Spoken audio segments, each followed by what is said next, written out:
All right. Well, doing something a little different today. Just, uh, I really have to. Um, I've talked a lot about the old Eagles on the podcast, and this is the ultimate victory Monday in a while. 2018 was the last time we won it, and 2 years ago we got a little bit screwed over by the refs against the same team. And I, I'm willing to bet most of the world hates this team that I'm talking about. I got so many texts this morning from friends about people who don't really like my team, but they were totally cheering for my team to go ahead and beat the refs and Taylor Swift and the whole phenomena of the Javes. Uh, what a smackdown! I know this is a podcast about mental fitness, and I feel pretty fit right now. I feel pretty freaking fit. This is wild. Is one thing that I've had to learn to work with, and I've mentioned this in podcasts before, is not to get caught in the ups and downs of sports and let it ruin my day if they lose or get too carried away. But it's the Super Bowl, and like that's really hard to make it to. I'm a little carried away, hence why I'm making this video. But I'm not gonna leave you hanging without dropping some sort of psychological knowledge here, or else you probably already checked out by now, or doom scrolled up because you're gonna see that on video too. What I wanted to add to this was the old great connector for men and some women is sports. It's sort of like one of the last bastions in our society, in our culture for now, that connects us. Like, it's an entry point into a conversation. Uh, I mean, there aren't a lot. You know, sometimes it's like hunting or shooting or jujitsu or whatever. Men connect around activities all the time, and then we talk. And so that's good. It's good. But the problem is, at some point, we don't know where to go after that. And it gets a little awkward. So we're having like a good conversation about the game. And then this happened recently in a dinner party. You're just in there talking. You kind of like just met a friend of a friend, or spouse's husband, and you're talking about how great the Oregon Ducks were doing, and then it's like that awkward silence, and then to fill the gap is like, well, sometimes there's no gap, there's just silence. There's like, so I think that's like a 75-inch TV up there. What do you think? And you're like, yep. And then there's another awkward silence, and then it's like fucking weather or something, like, and then you just do that like Irish goodbye, sneak away, and it's just weird. It's like, we can talk about more than just sports, guys. Like, we can do this. We don't think we can, but we do.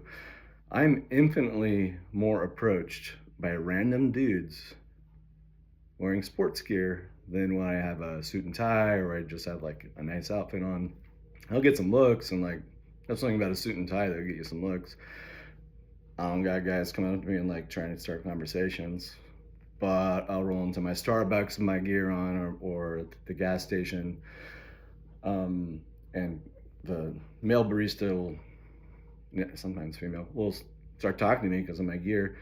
And now I'm talking, I know their team, then my team, and we're like, there's a whole conversation, and it's really kind of cool.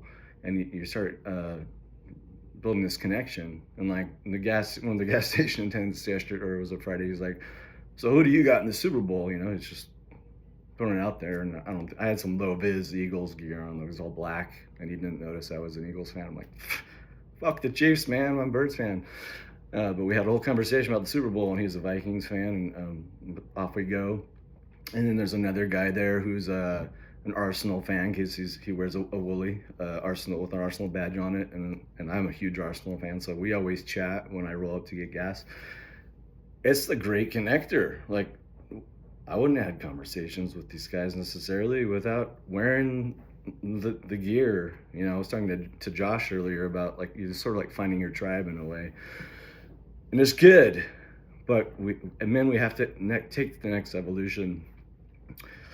Uh, yeah, and it happens with sometimes I'm wearing Coast Guard gear or Navy gear. I do the Coast Guard Auxiliary, and then I wear the Naval Academy gear because my grandpa was in the Naval Academy. And I'll sometimes get some conversations that way too, which is cool. Without that, it's just kind of some silence. So after you have had your conversation with whatever, the jiu-jitsu, the Eagles winning the Super Bowl. I still can't believe it. They won the Super Bowl.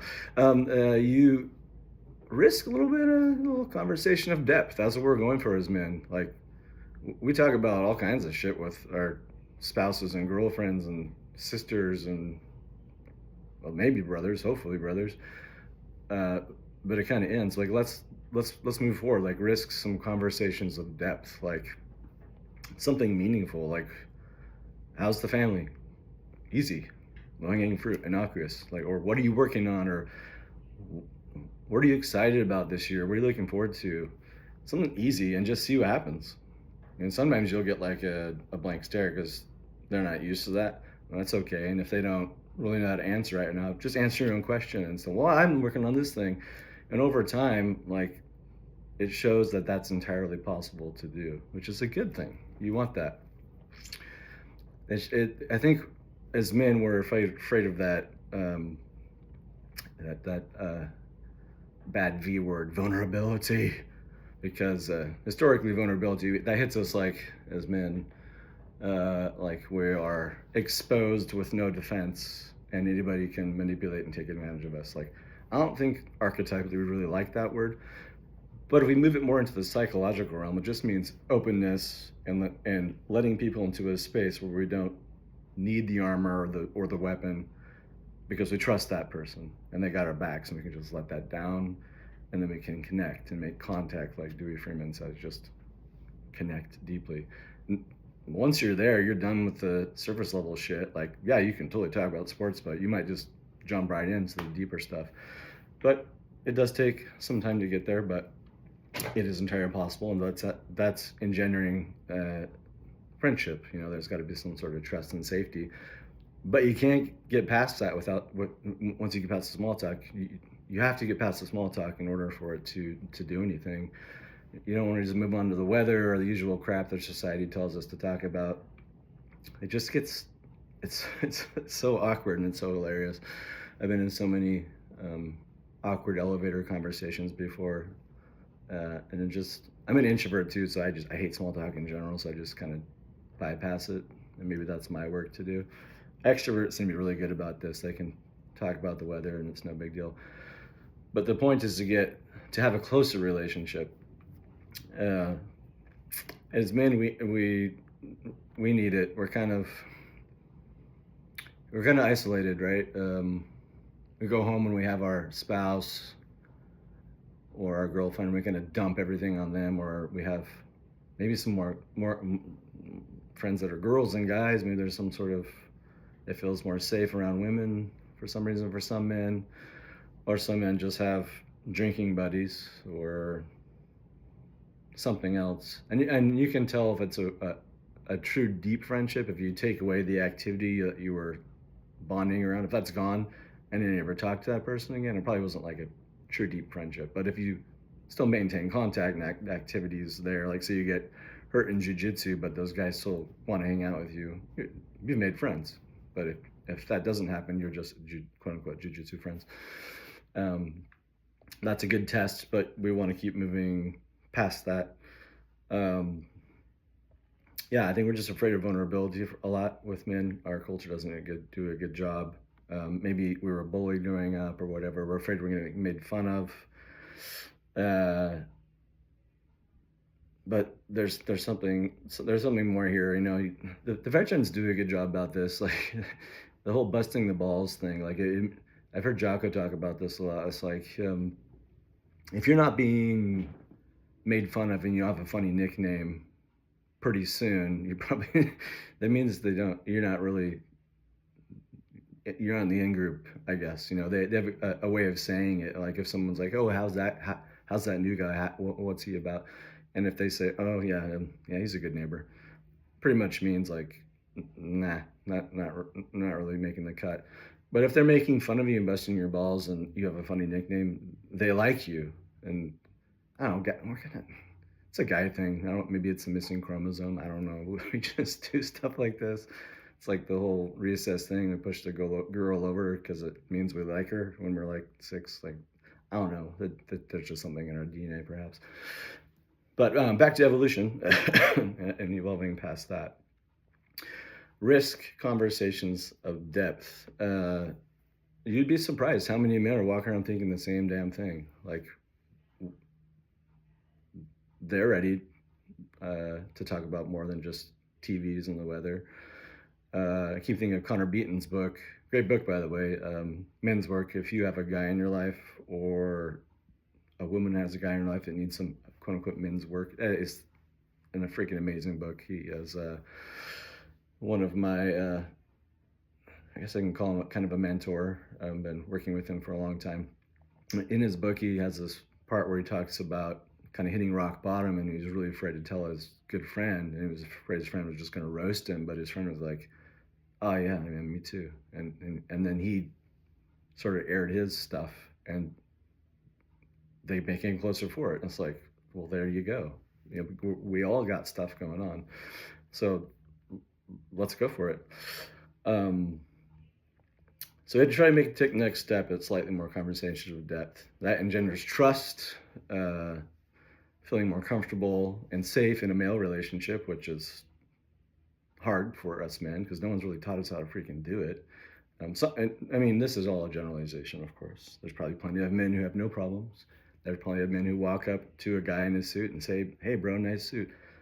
Props. Like those guys are way ahead. keep it up. But for those of us that are not quite there yet, it's okay. Like this is where we're at in the culture sometimes. So, and some women, it's the same thing. It's not just the thing that hits men primarily, but well, I guess it doesn't hit men primarily, but it does hit some women. But feeling comfortable and safe in male relationship, and that's how real and meaningful male relationships begin. And us men need a lot more of them. It relieves pressure from your spouse, girlfriend, to have to wear more hats than they need to. We need to have a squad again. We need to have men's connections, groups, circles, whatever. We probably hunter-gatherer times, like sat around the fire and talked about stuff, like the hunt, or like that time you almost got speared by a fucking whatever animal with a sharp object off their head. That was the thing, and modern culture's kind of crushed that. So I vote that we move back, but that we honor sports or things that men do together, as well as the great connector, and not try to get rid of it, but honor it. But let's also take a step further, get closer, have more male friendships if you're a guy. It really does help.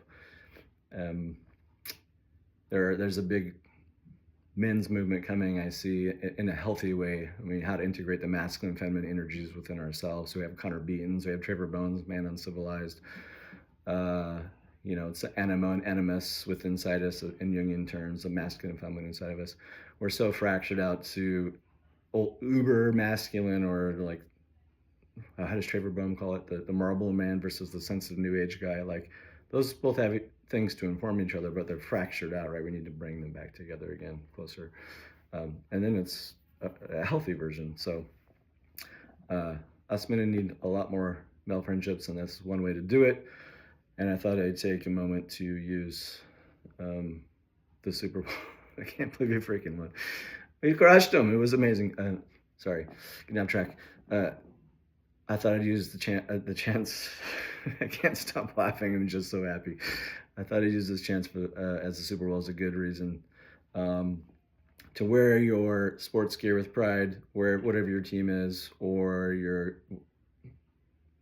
jiu-jitsu gear, whatever it is, with pride, and have your conversations, but risk a little bit more. Just ease in.